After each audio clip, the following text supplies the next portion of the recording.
Good afternoon, everyone. It's nice to be here and talk about open data. And what I'm going to do basically for this presentation, I'm going to just give an overview of what open data is, and then look at what the difference between open data is and access to information. And then talk about how can we open up data, and just give a brief overview about the National Spatial Data Infrastructure, which talks about opening up spatial data in Namibia, and there's already a policy on this. And then we're going to talk about some of the open data in Namibia practices and the research that we have done over the years and the way forward. I'm sure all of us often want to know how much of our taxpayers' money is spent on the traffic lights, or how much of the taxpayers' money actually goes to ghost teachers, ghost officials, and pensioners who have already died but they continue to receive their pension. And many of us as young people, we know in a country such as Namibia with high unemployment rate, we want to know which areas or in our regions do we get the best opportunities. And technology answers most of these questions that we want to get answered to, but for us to then be able to answer this question, we need data. And data is then required to build up these digital services that will then give us access to this data or information that we need. But the problem is that the data that is out there is not in reusable format. You are given a PDF, and a PDF is just PDF, or you are given already processed things which can be manipulated to fit a certain narrative. So what is open data?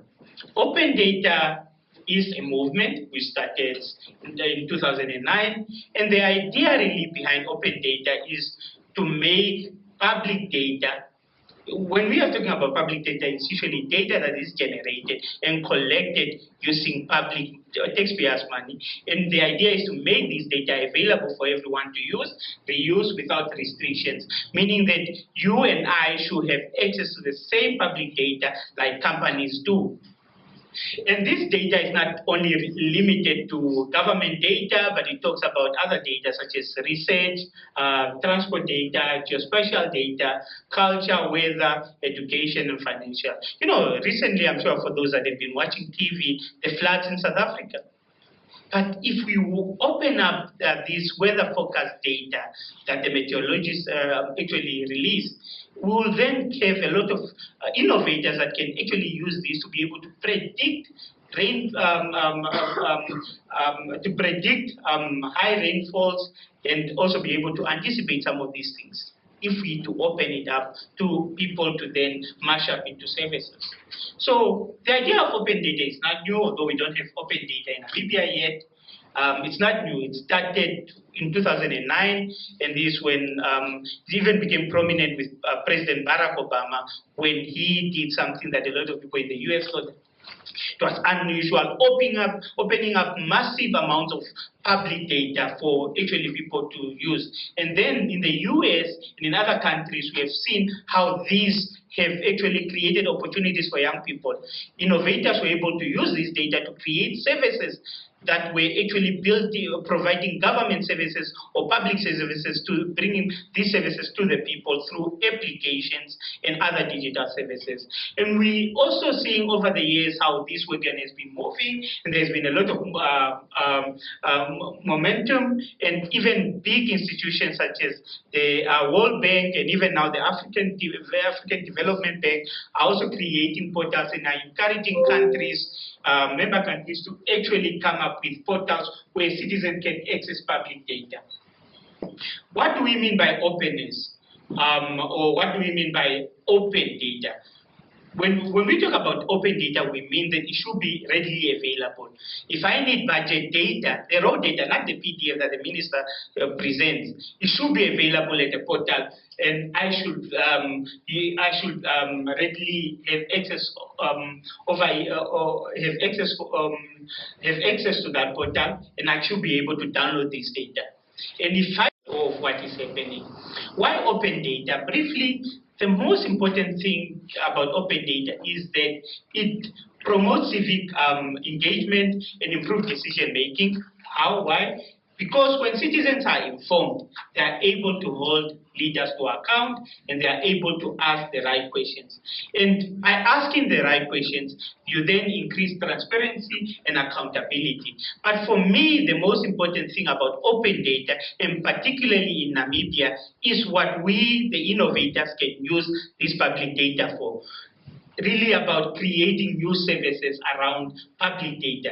And this is how we're then going to build up so many services that can take services that government offers to the people. Because it's hurting to have people travel even up to 100 kilometers just to access home affairs.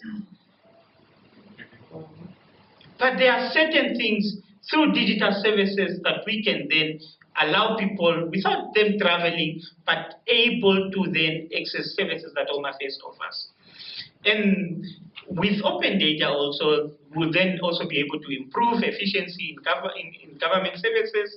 But most importantly, if we have data on how, for instance, certain policies are being implemented, we can be able to then measure the effectiveness or the impact of certain policies. And if a policy is not impactful, why should we have it for 20 years? So, but for us to be able to have this continuous measurement, we need data. And there are opportunities through analytics of then just be able to analyze large government or large public data. There is a lot of value in there. And a study by McKinsey in the US alone says that public data is worth around between 3 to 5 trillion US dollars. That's how much valuable public data is. But a lot of governments cannot actually harness this value because we do not make this public data available. But we are collecting this data. And we are collecting this data using taxpayers' money. And we are collecting this data for the people. Why don't we then make it available for the people? Okay, let me just make a correlation with access to information, and I'll also share why I think access to information is important, but access to information is not necessarily, it's just one part. Access to information, of course, aims to empower citizens by providing them access to public data, public information that is generated or collected by public institutions. But this is where the problem is, and this is where I have the problem with the Act as well. It does not say how long, for instance, should a request take. And some of those answers that I think it's important. Imagine you are a user in Kangwati, you request for certain information, and then the Access to Information Commissioner reviews your application, and then of course this guy, once it's approved, an official will then have to then query the raw data and then try to then manipulate this data into the information that you need. But how sure are we that these guys won't just give you the information that actually suits a certain narrative? How will you validate it? Anyone that has an idea of how you can validate it? So, and that's really the biggest challenge, is that access to information is important, but the information can be manipulated. So what open data then gives is this. The raw data is at the portal, and you, as a citizen, you can view the data set, even including the metadata, and then download this data set. So all the official does is that, of course, once they collect the data and then quality assurance is checked, they upload the data. So in open data, you have access to this data 24/7. You don't need any information, you don't need to request for it. And of course, skeptics will say, not everyone have the abilities to manipulate data and be able to understand data. We agree. But the most important thing is that this data should also be available. And even if society, there was one actually advocating for access to information bill, but they will be disappointed in the end because sometimes the information that they will get will be manipulated. But with access to information, working together with open data, you can then be able to validate the information that government officials give out. So how can we open up data? The Open Knowledge Foundation actually recommends three recommendations. One is to keep it simple, meaning that, of course, there is no requirement that all public data should be available. And also, open data does not say that we want to know government secrets. We don't want to know how much the Ministry of Defense is spending on weapons. We don't need that. But what we need is, for instance, how much data is budgeted. How much data does each ministry return each year? How much does the ministry spend on a clinic in Ndola? How much does the Ministry of Education spend on a school in Falkras? That is public data that people need to know. And of course, another important thing that the Open Knowledge Foundation they also suggest is they engage the users early, meaning that the potential users we need to engage them early through even co-creation activities such as hackathon, and this is what we have been doing in the past, creating hackathons, having some public data sets that we get from NSA, and then have different stakeholders come together to then just see what value one can derive from data. And we need to address the common fears and misunderstandings. I remember during the consultation when I raised the point of a portal, one of the officials actually said that apparently if we make the data available, the CIA will come spy on us. There's nothing to spy on. If they wanted to spy on, they already spy on because you sometimes use Gmails, you use all these other services that you don't use to put data. Plus, anything, you're already giving budget information anyways. They know how much you're spending. You are giving the Ministry of Defense and stuff. But if you then make this data available, it's of benefit to us as Namibians. Practically, how do we open up data?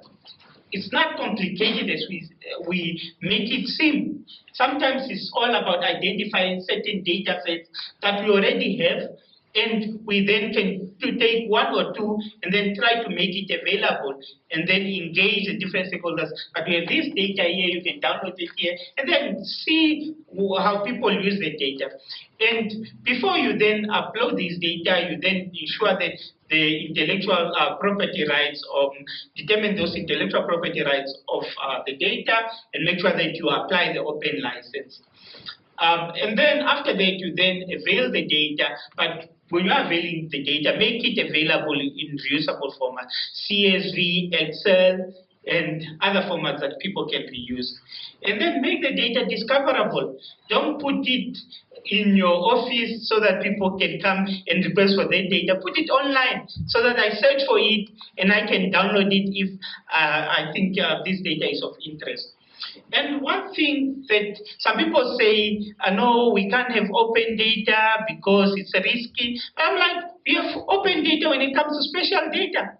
And for those that are aware, back in 2015, NSA came up with the spatial data infrastructure. And really what it talks about is ensuring, the aim is to ensure that users have access to spatial data and also provide an access to a portal where you can go and then get spatial data. And from this portal, you are able to see all the mappings of all the structures in Namibia, schools and clinics, and with this you can then use this information for planning, for instance, for the planners to then determine where do we need school, what's the distance between schools and villages, and where do we need more schools. And I think the most important about really having open data is having the raw data and the metadata. This is key. Because just giving information like that, I do not know what is the metadata of this information. It's not helpful at all. Okay, open data in Namibia, over the years, we have had a lot of scientific publications that own some best practices through the work that we have done on how the value of open data, like through hackathons, we have teams coming together and then creating solutions using open data. And one solution which will soon be coming to market is something called Fix My City. This is where citizens go, and if you see maybe a pothole in your street, you can report it, and then officials can actually then attend to it. Traffic lights are not working, you take a picture and post. And one other solution that we created was a bus application, which the aim was to actually help people to know where the bus stops are. And I'm sure many of you don't even know where the bus stops are in Windhoek. And to also then tell you the routes of the buses and when does each bus leave and where. Okay, what is the way forward? As much as we have access to information bill that is in Parliament, we also need to, it would be ideal for us to have an open data policy. And I'm looking at Melinda and everyone from the ministry to actually look up at some of these things and ensure how can we have this open data policy in Namibia. And we don't have to reinvent the wheel. We can look at South Africa, and really South Africa has done well over the last 4 years when it comes to open data, and they have made most of their public data sets available and people can reuse. But we have an elephant in the room that most of our data is here in those filing cabinets. So what do we need to do? We need to then make sure that we digitize these data sets. And then once we digitize these data sets, we put it on an open data portal where people can just go. If we need them to log in, they can log in, create an account, log in, and have access to data that they require. Just to conclude, we all know how that data is an essential component in our lives, and for many of us, we are using trackers which are actually telling us how many steps we take, how many times should we run to lose the calories that we need to lose. So data is transforming how we live, how we work, and how we think. So let's capitalize on the opportunities that open data provides or present, and these opportunities, some of them will be able to stimulate economic activity. If we have innovators that can use public data to create services, these services can become companies, and these companies can employ more young people. Therefore improving quality of life for all, and also making sure that we really make data-driven decisions. Most of the decisions we take in this country are based on assumptions, and that needs to change. Sometimes we have the data to actually ensure that every decision we take is data-driven or is informed by data. So, and the most important thing really about open data, and when you have an informed citizenry, this citizenry will be asking the right questions, and by them asking the right questions, will then get transparency, and they will then hold those who are meant to be their servants accountable. And most importantly, if we know, like usually all this information that we are getting even about Parliament Road and all these things, we are then able to fight corruption when we are aware of what is happening. And so it's really important that we try to then harness this value from public data, because it costs money to collect the data. Just imagine how much that we're supposed to spend on census. It was about $1 billion. But we can't spend $1 billion every 10 years, but just have the data there. And that data is very, very important. We should, through analytics, be able to derive value from that data, and only then we will be able to have our data collection and generation kind of like sustainable. Doctor? So it's our data, and let's liberate it. Thank you. Done. Thank you very much.